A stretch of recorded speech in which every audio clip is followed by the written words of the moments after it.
Buenas tardes, bienvenidos a la Casa de Cultura de Torrelavega. Si suele decirse en invierno cuando hay un acto que gracias por venir y desafiando las inclemencias del tiempo, hoy justamente tiene más sentido que nunca con este día tan invernal de lluvia, viento, frío, y a lo cual contribuye hasta la estética, con las hojas de los árboles del otoño tapizando todo el suelo, o sea que es un día absolutamente invernal. Y por supuesto gracias a la Casa de Cultura por acoger este acto y por supuesto a los que están coordinando los espacios, pues nuestro agradecimiento de Carlos y mío. La idea, como saben, es presentar este libro, que es un homenaje a la revista Peñalabra por su larga trayectoria y por sus contenidos, y también de un modo indirecto un homenaje a su fundador, Piti Cantalapiedra, que dirigió la revista de principio a fin.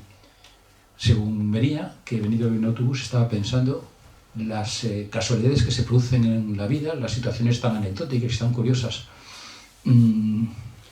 A 50 metros de aquí, durante muchos años, Piti Cantalapiedra estaba elaborando una revista con los materiales que recibía de los poetas. Y pasado el tiempo, se presenta este libro, homenaje a la revista y a Piti, y a 50 metros de su casa. No deja de ser una cosa curiosa. Todos los que hemos estado allí en tantas ocasiones, Carlos, Rafa, yo, tantos poetas y amigos de Piti, recordamos en su buhardilla cómo iba recogiendo materiales y demás, ¿no? Bueno, pues en este sentido me refiero que es un poco la casualidad de hacer esta presentación a 50 metros escasos de su casa.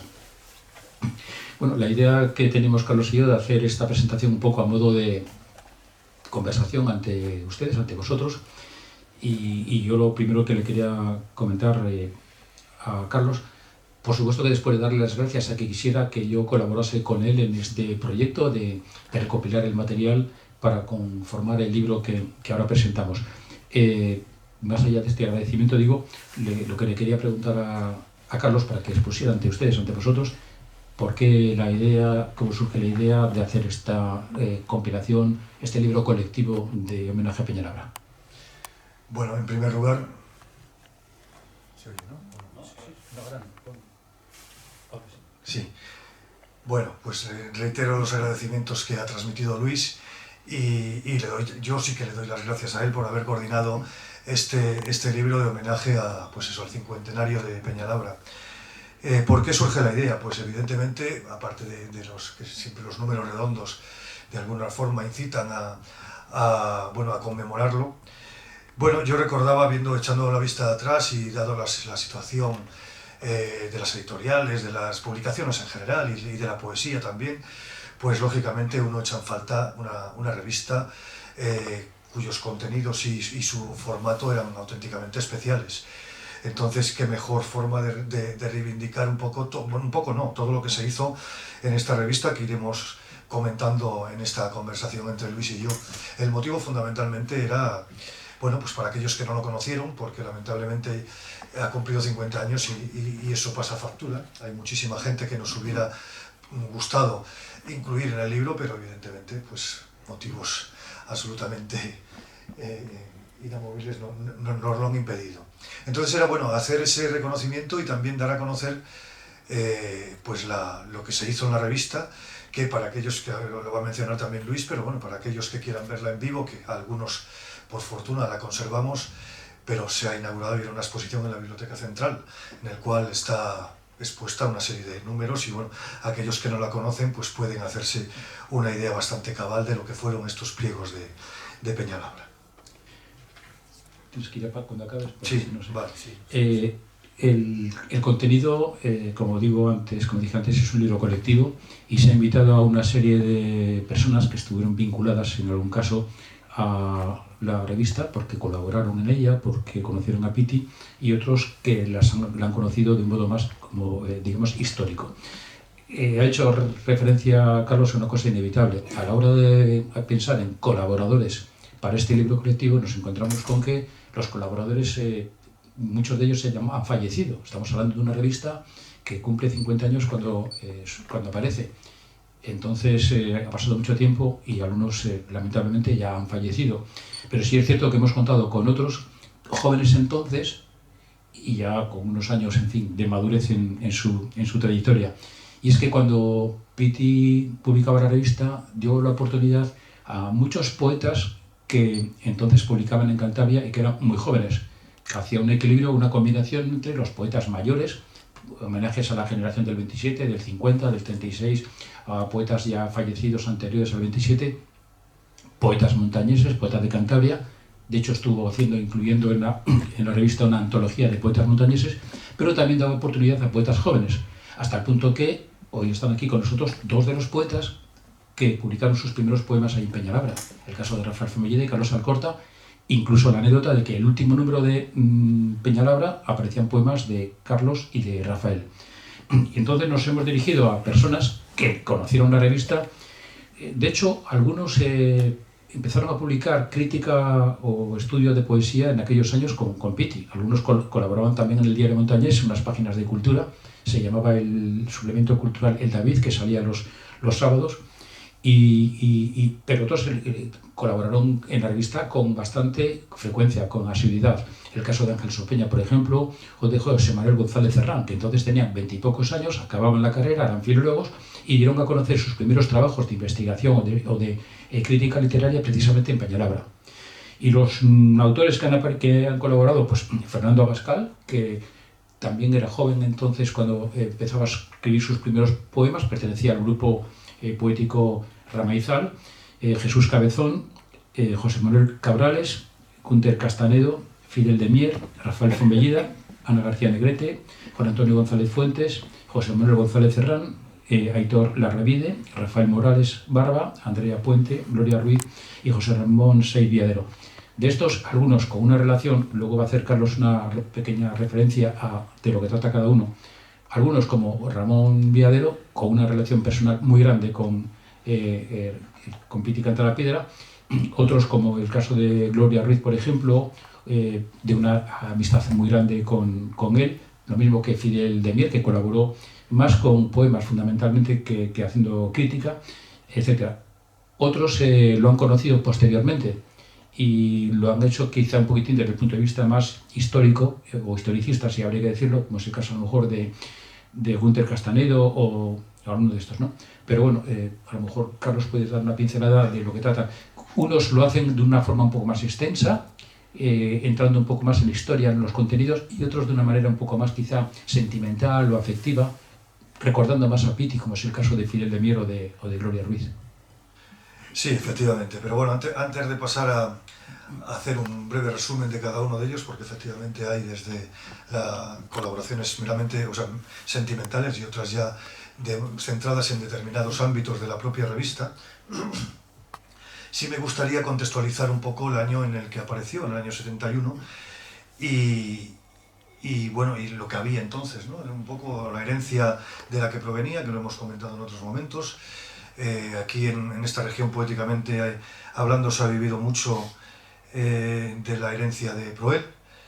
Un poco de esa herencia y de la imprenta Bedia, de las ediciones de Bedia, pues nace también Peñalabra, con un diseño, como sabéis, muy sobrio.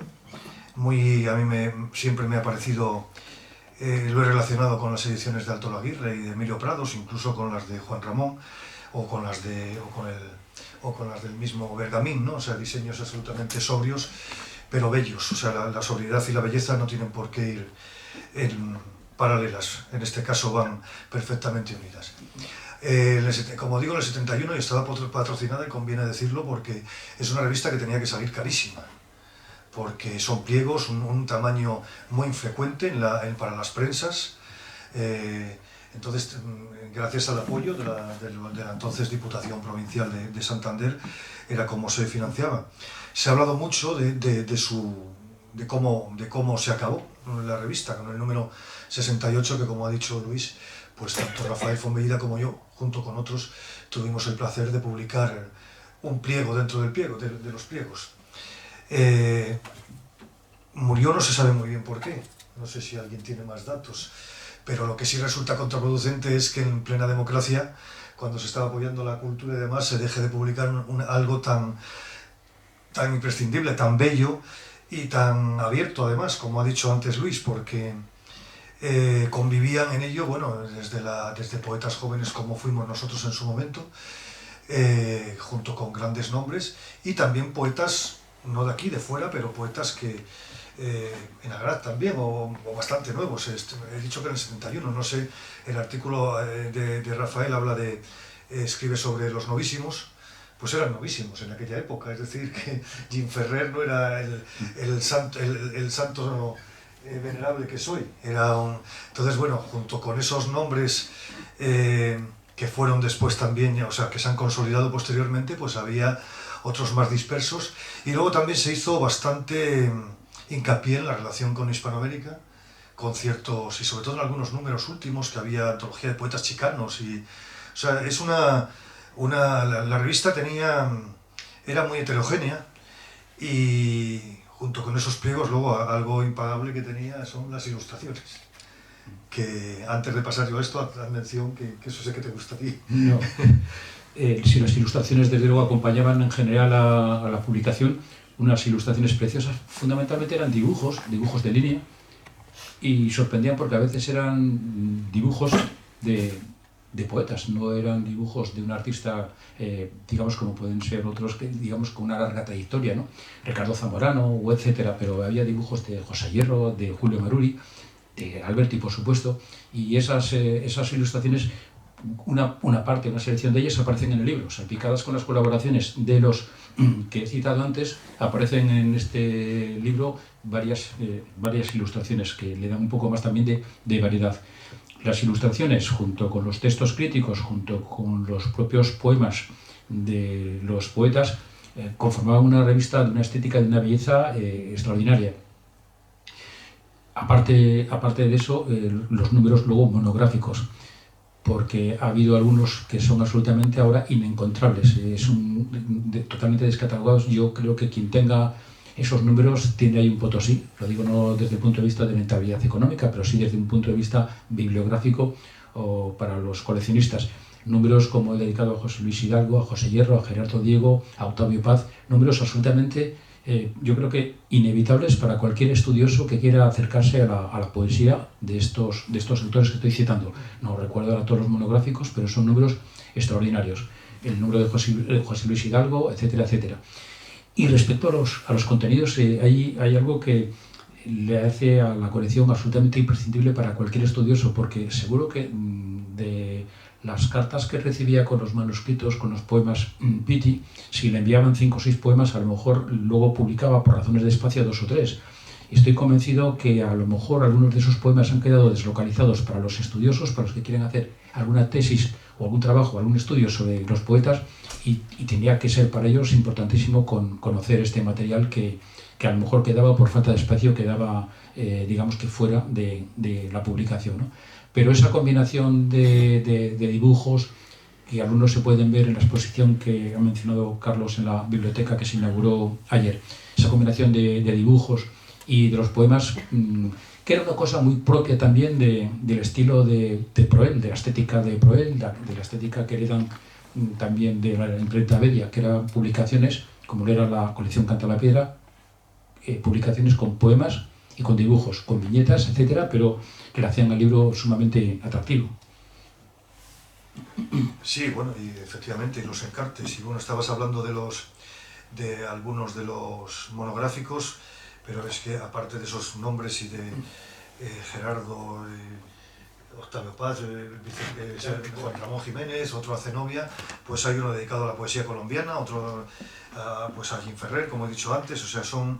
pero es que estos monográficos efectivamente incluían manuscritos, esa correspondencia impagable que efectivamente da noticias que después quedan ahí en el limbo, y solamente los estudiosos de la propia obra son los que se acercan a ella. Y bueno, por resumir un poco, las colaboraciones se han ordenado por estricto orden alfabético, no hemos hecho ninguna selección de edad ni nada. Entonces, bueno, pues Fernando Abascal, que es el primero, habla de la revista en general y la relaciona, como he comentado antes, pues con algunas revistas de la época, pues como La Isla de los Ratones y la previa bueno, previa también es La Isla de los Ratones, o la anterior, vaya. y la de Proel. Jesús Cabezón Alonso se centra un poco más ya en la figura de Piti Cantalapiedra, de hecho se titula Piti Cantalapiedra desde el afecto, y la evidentemente, bueno, él cuando estuvo también en su función de presidente de la Caja de la Obra Social, de la Caja de Ahorros, bueno, pues esa relación que mantuvieron, porque algunos recordaréis un homenaje que se le hizo a Piti en Caja Cantabria, aquí en Torrelavega, que se editó un pliego también, pliego de la amistad, creo que se titulaba, que por cierto, perdón, también está reproducido algo de ello en la exposición que mencionábamos tanto Luis como yo. Hay dibujos, efectivamente hay ilustraciones, algunas en color. Luego el profesor Cabrales Arteaga, pues habla efectivamente también de la relación de Peñalabra, menciona algunos de estos nombres que estamos sacando a colación nosotros, desde Ángel Crespo, bueno, José Hierro, efectivamente, Cernuda, Gerardo Diego, o lo que comentaba antes Luis, la antología de poesía montañesa que empezó con Rodrigo de Reynosa, hecha por Piti, ¿no? Bueno, van recorriendo, bueno, hay homenajes también a otras revistas, como que también se pueden ver en la exposición, a Espadaña, la revista a Proel, a la revista valenciana Corcel, es decir, abarcaba, estaba atenta a todo, la revista estaba atenta a todo lo que se hacía en el ámbito poético en España. Gunter Castanedo habla de algo que es en lo que es especialista, en la poesía chilena, entonces como también Peñalabra pues se hizo eco de la muerte, del fallecimiento de Neruda, del premio Nobel, y también menciona pues algunos de los poetas chilenos que aparecen en la revista. Fidel de Mier hace un escrito más sentimental también, un poco también, aunque menciona los antecedentes, también alguna revista posterior como fue Altazor, porque después sí que hay que decir que después de Peñalabra ha seguido habiendo vida, pero otro tipo de revistas institucionales como fueron Altazor, y ¿cuál fue la otra? Componente Norte, ¿no? También, que fue del ayuntamiento. ¿Cuál? Cuero. Ah, bueno, sí, pero bueno, las dos de la consejería fueron Componente Norte y Altazor, que tuvieron una vida muy... 4 números aproximadamente, sí. Pero luego hubo también algunas iniciativas privadas de revistas, como la que llevamos en la primera época Rafael Fonbella y yo, luego se unió Lorenzo Oliván, Ultramar, que tuvo 10 años de vida, de 1997 a 2007.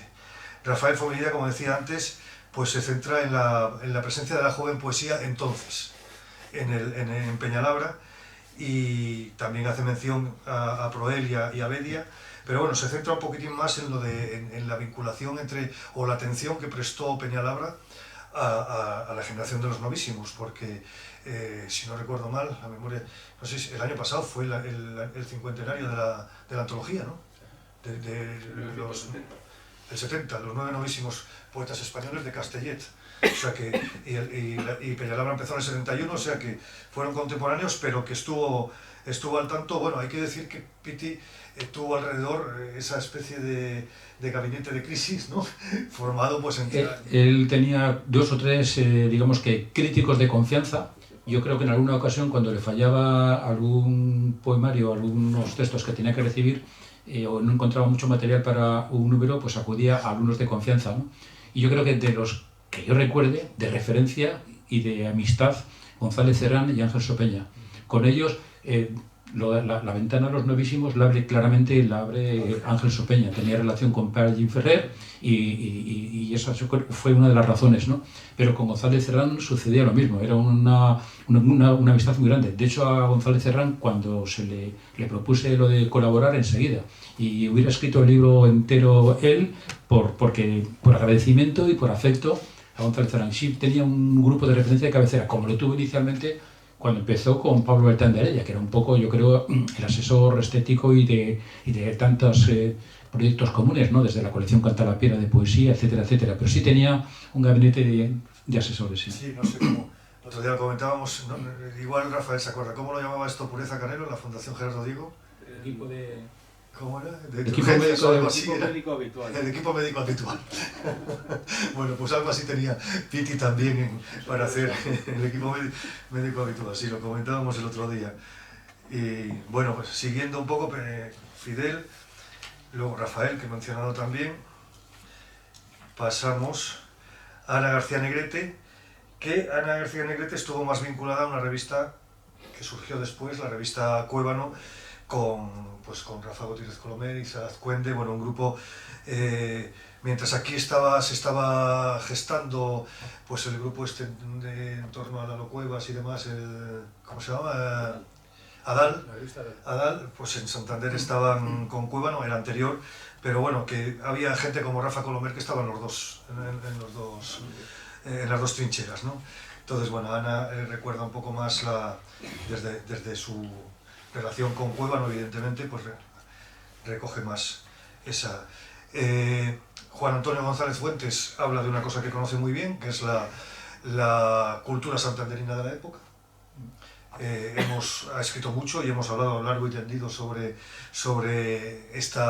en la posguerra, este grupo que surge de poetas interesantísimos, no solamente para Santander o Cantabria, sino a nivel en el ámbito nacional. Digamos, el espolón de salida o de reconocimiento nacional fue, como sabéis, el premio Adonais a Alegría, el libro de José Hierro, pero en ese mismo premio se habían presentado Carlos Salomón y Maruri. Fue Julio Maruri. Esto supuso mucho para la cultura santanderina de la época, porque había otros grupos potentes que quedaron sin premio y de hecho creó cierto conflicto de poderes, ¿no? Desde los del grupo Espadaña, los del grupo Garcilasista y el grupo naciente también en aquella época, el grupo de Cántico, el grupo cordobés, que tuvo también por ahí algunos accesis y demás. Entonces, bueno, digamos que la preponderancia de la poesía que se hacía en Cantabria en ese momento era interesantísima. Entonces, Tono hace referencia a este tipo de cosas. Ya no vamos a utilizar el exabrupto aquel de Atenas del Norte, pero vamos, sí que es cierto que a nivel poético y con el apoyo institucional de la época, hay que reconocer que, bueno, que Proel surge y con apoyo del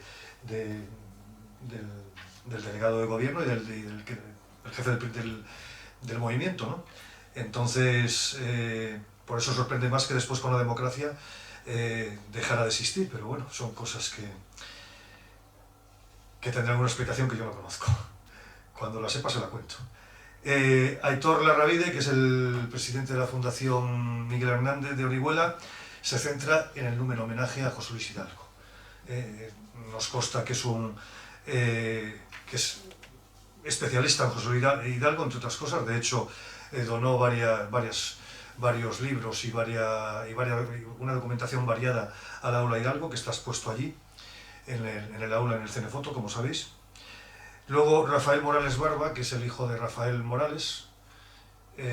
Bueno, él no conoció ni a Piti y tal, pero sabe o tiene mucho conocimiento a través de su padre, Rafael Morales, que publicó en el 42, si no recuerdo mal, Los Toros, ¿no? En el Adonais fue el primer número, ¿no, Rafael? Si no recuerdo mal. Entonces también estuvo muy atento cuando la muerte de Hidalgo, y bueno, fue uno de los que estuvo también ahí un poco de amanuense con Ramón de García Sol, el propio Hierro y demás, haciendo José Luis Cano, haciendo gestiones para que se publicara el libro Los Muertos antes de que falleciera. Andrea Puente, pues lógicamente como responsable de la Fundación Gerardo Diego que es, pues se centra un poco en la generación del 27 y en la vinculación o en los homenajes que la revista Peñalabra dedicó a Gerardo Diego, y luego nos ha hecho una labor imprescindible, que es la del índice. Bueno, no. Al hilo de ello, nada más. Y no, bueno, con ello acabamos lo que es, bueno, Gloria Ruiz es, evidentemente, lo he mencionado antes Luis también. Gloria hace un retrato emocionado pues, de Piti fundamentalmente, y acaba Say Viadero, pues que también hace una mezcla entre ambas cosas, ¿no? Porque le unió, bueno, el conocimiento exhaustivo que tiene de la poesía y de la cultura de Cantabria desde, bueno, ya antes de la transición y hasta ahora, y bueno, hace un recorrido, pues se remonta nada más y nada menos a Carmen y Lola, ¿no? Las revistas de Gerardo Diego, que si no recuerdo mal empezó a hacer en Gijón, cuando estaba de profesor allí. Y bueno, y luego está el índice, que lo puedes comentar tú. Sí, del índice lo que quería comentar es que uno de los valores más atractivos del libro de la publicación es el índice de la revista, desde el primer número en el 71 hasta el último que ha mencionado ya Carlos, 68, de la temporada de invierno 88-89. Y yo creo que eso es básico, fundamental, porque cualquiera que quiera, en lugar de ver todos los números uno a uno, quien quiera saber sobre qué temas se han abordado y qué autores, está aquí totalmente especificado. Yo eso es una propuesta que le hice a Carlos a partir de haber hablado con Andrea Puente, de la Fundación Gerardo Diego, porque este índice lo publicamos Andrea y yo en el diccionario que hicimos de la poesía de Cantabria. Y me parecía que era muy oportuno, puesto que venían todos los números y todos los colaboradores de la revista, añadirle y demás. Yo creo que esto es un complemento fundamental, no solamente para los amantes de la poesía, para los estudiosos, para el que quiera hacer un estudio, los críticos, etcétera, porque al final el que tenga la colección de Peñalabra, como el que tenga, bueno, pues tiene ahí una antología de la poesía española del siglo XX, pero sin duda, desde luego el que quiera indagar y que quiera profundizar tiene ahí montones de referencias. Y otra cosa ya para como complemento, hemos hablado del contenido, hemos hablado de los autores de los artículos, de los textos. Carlos ha explicado en qué consiste cada uno de las ilustraciones que trae, pero yo quiero destacar el diseño que ha hecho Leire, la hija de Carlos, que es un diseño que me parece precioso, aparentemente muy sencillo, pero la cubierta me parece muy atractiva, hasta el propio título me parece que subraya dentro de su sencillez la intención del libro, ¿no? Peñalabra cincuentenario, lo entiende todo el mundo, pero yo se lo dije a Carlos que me gustó mucho el diseño que hizo Leire del libro. Muchas gracias. Se lo transmitiré. No, abundando en lo que dice Luis de que eso efectivamente una especie de resumen de la poesía. Es que en el número primero, en el del 71, junto a una nómina muy extensa de poetas de Cantabria, está Gerardo Diego, Maruri, Carlos Salomón, Ángel Laguillo, pero también está... comienza con Rodrigo de Reynosa, lo que comentábamos antes, pero también hay una nota de Leopoldo Reyes Alcalde sobre Cernuda, ya en el 71, pero es que luego vemos que el 2 está dedicado a Hidalgo, pero hay artículos, pues se le ha pedido textos pues, a Luis Alberto de Cuenca, por ejemplo, o sea, que en el 71 tenía 21 años, o 20, no sé si o 22, no sé si es del 50 a 51. Sí, igual que Villena, que han cumplido los 70, efectivamente. Es decir, que se contacta con gente, aparte de los eruditos de la época, como puede ser, bueno, Jorge Campos, que era amigo, pero Aurora de Albornoz, que hizo un estudio estupendo, y sobre José Hierro también y demás, pero están estos nombres ya, o sea, nombres en ese momento, bueno, está Villena también, evidentemente, González Herrán, perdón. O sea que empieza tocando eso, dando algo muy importante, dando cabida a la poesía de aquí y autores en agraz, algunos de ellos, y poniéndolos en contacto con autores ya de ámbito nacional. Eso es importantísimo. La labor de una revista, esa es una de las labores de la revista, de una revista de poesía, igual que es la de ir editando poemas que en una gran mayoría luego van a ser corregidos. Pero queda ahí esa primera o esa segunda versión. Esa para mí es por eso yo soy muy revistero en este aspecto, me gusta mucho coleccionarlas, y porque se van viendo ese tipo de procesos, luego dan pie también a estudios sin ser tesis doctorales, pero bueno, en la revista caben estudios intermedios, digamos, lo que vendría a ser entre la novela y el relato, pues un cuento breve, ¿no? Y bueno, hay nombres, como digo, bueno, enseguida nos vamos ya a la otra parte también, o sea, a la otra orilla, como Miguel Ángel Asturias, es decir, que tenía una proyección inmensa. Yo me imagino las dificultades de establecer contacto con algunos de los colaboradores, pero además de un prestigio, así a vuela pluma también estoy viendo colaboraciones. Francisco Brines, que escribe sobre Gerardo Diego, por ejemplo. Víctor de la Concha sobre las revistas poéticas, María Grecia Difach, Ricardo Gullón, Damaso Alonso, o sea, colaboraciones de auténticos profesores y académicos de aquel momento. O sea, que la importancia de la colaboración suya me parece que era extraordinaria, lo que le da un valor a la colección de Peñalabra, un valor para mí extraordinario, sin duda. No, es abundar en eso, efectivamente, tampoco vamos a extendernos mucho más. En resumen, para nosotros ha sido un placer poder editar este libro de homenaje a Peñalabra y de homenaje a su creador y a su mantenedor, a Piti. Y pues nada más que recomendarles que lo lean y de paso que lo lleven en el bolsillo mientras ven la exposición de la Biblioteca Central.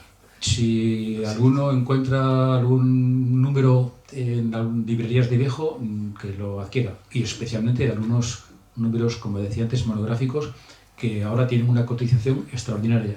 Desde luego la colección en sí ahora, el que la tenga sabe que tiene ahí una joya bibliográfica, porque es de las revistas más importantes que se han publicado en la segunda mitad del siglo XX en España. El otro día le entregaba un ejemplar a Juan Manuel Bonet, que lo cogió enseguida, lo atropó al vuelo y le interesaba muchísimo. Lógicamente ya saben ustedes, vosotros, que es un bibliófilo convencido junto a Andrés Trapiello. Pero es que le interesaba, como él decía, por el índice, ¿no? Porque probablemente haya números que desconoce o que, en fin.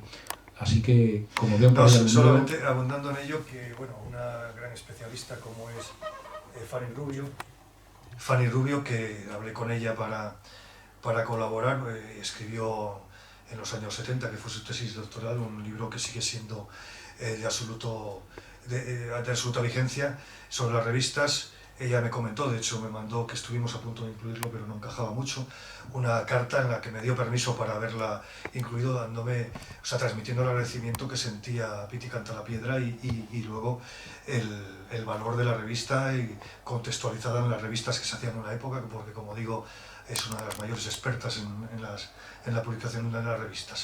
Lástima fue que no tenía otros compromisos y hubiera escrito un texto muy interesante, pero bueno, no ha podido ser. Yo si alguna pregunta tenéis que podamos contestar, porque hay gente aquí que sabe más que nosotros de Peñalabra, o sea que igual la rebotamos como en el tenis. Si queréis comentar algo, ahora es el momento, y si no, pues nos vamos a pasar frío.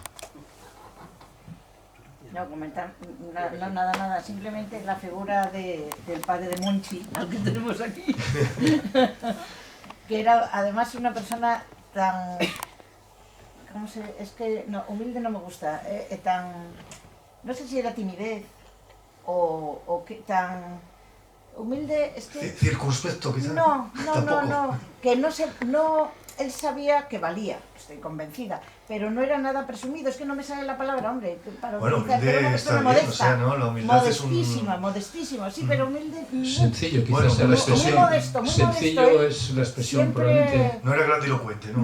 No, que va, todo lo contrario, le abrumaba, de, ay, por Dios, pero ¿cómo decís esto de mí? Era como, ay, que te daba una cosa, porque era tan interesante hablar con él y tan estupendo, y cuando le ponderabas algo, es que encima le daba como vergüenza, decía, ay, y una cosa, en una librería que hay en Cabezón de Viejo, he visto hace poco unas cuantas revistas de Peñalabra. En la librería estudio es como un café... en la calle librería que hay al final Eso es. de la iglesia. Sí, hay, bueno, en la calle Burgos, Peñalabras, hubo varias en el estudio antes de cerrar, pero luego hay una ahora que no sé, nunca me acuerdo de la calle Magallanes, muy cerca del CEDIS, prácticamente a unos metros del CEDIS, hay una librería de viejo, lleva muy poco tiempo, llevará 2 o 3 meses, y hay auténticas joyas allí, y también había algún número de Peñalabra. Lo que sería también, ya entraremos en el territorio de lo humano, no tanto de lo literario o lo académico, sería todo el proceso de cada número de Peñalabra, como desde que eso lo desconocíamos, desde que estaba pendiente de recibir unas cartas. Todos sabemos que somos perezosos para enviar cosas, entonces había que acudir a las cartas convencionales, estar esperando, por supuesto, los textos que necesitaba, los poemas, que ya eran o no, pero luego ir a la imprenta media. Cuando empezó en la calle África, los que fuimos allí varias veces, recordamos aquel chamizo tan pequeño, cómo podía salir luego una cosa tan exquisita. La de veces que tenía que ir Piti para allá. Si a él le llegaban con retraso, después iba a la imprenta y el retraso que podía acumular allí, media, pues infinito. Ir un día, otro día, pedir tal... Bueno, ese tipo de incertidumbre, y una revista que en principio estaba prevista para que fuera estacional, cada estación del año, pues a lo mejor la primavera salía en verano o salía en otoño, pero por circunstancias de los retrasos acumulados, el material que recibía Piti, luego la propia imprenta con su trabajo, etcétera, ¿no? Pero recordar la imprenta como era y... Sí. Pues, los retrasos son consustanciales a claro, una claro. revista, pero sí, es verdad, y los que hemos estado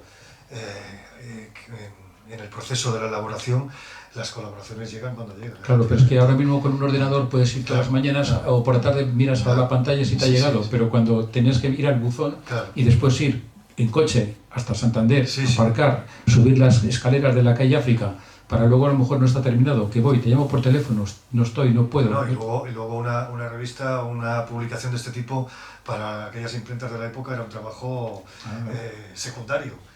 Donde, claro, no era alimenticio. Efectivamente, donde ganaban, nos pasaba a nosotros aquí, cuando empezamos con Scriptum en Antonino y luego con Eduardo, que íbamos a las 7 a las 8 de la tarde y íbamos a ver y ahí andábamos componiendo tipos para poder sacarla adelante, porque no era algo que les diera, lo hacían ya un poco por ese prestigio, ¿no? Que da. La tipografía manual, todo, claro. Imagínate, o con hoja de texto, que están claro. los números de Peñalabra, componer con los cíceros, con cuerpos muy pequeños, Sí, es que ahora, ponerse en situación es complicado, porque ahora lo que dices tú con la pantalla y luego te falta alguna cosa, un correo electrónico. El trabajo de chinos.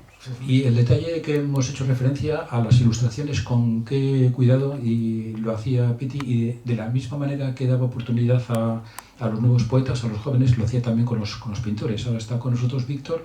Seguro que hubieras publicado una ilustración en alguno de los números, como hizo con los pintores de trayectoria, como era el caso de Esteban de la Foz o de Gruber o de Carlos Limorti, que Carlos Limorti entonces era joven, pero también incluyó a pintores que estaban en ese momento, se dieron a conocer. Recuerdo Berta Fernández Abascal, por ejemplo, pero Sobrado ya tenía una trayectoria, pero Berta era una artista joven, se dio a conocer en aquellos años y enseguida le abrió un hueco a las páginas, ¿no? Sobre todo a los dibujos de línea, ¿no? Que eran los que digamos que tenían más facilidad para reproducirse y demás, ¿no? Pero a mí esa combinación que también es heredera del espíritu de la época de Proel y de la Isla de los Ratones, ¿no? La combinación que hubo entre poesía y pintura o poesía y dibujo, que yo creo que ahora la hay menos, ¿no? Ahora a lo mejor también se publican libros y tienen un dibujo, una viñeta en la cubierta, algún libro interior, pero entonces la relación yo creo que era mayor que la que hay ahora. Y bueno, a lo mejor pues no sé si damos por terminado el acto. Por supuesto, gracias a que está aquí Monchi con nosotros, representación de Piti, y nuestro recuerdo para toda vuestra familia con ello. Pues muchísimas gracias por vuestra presencia.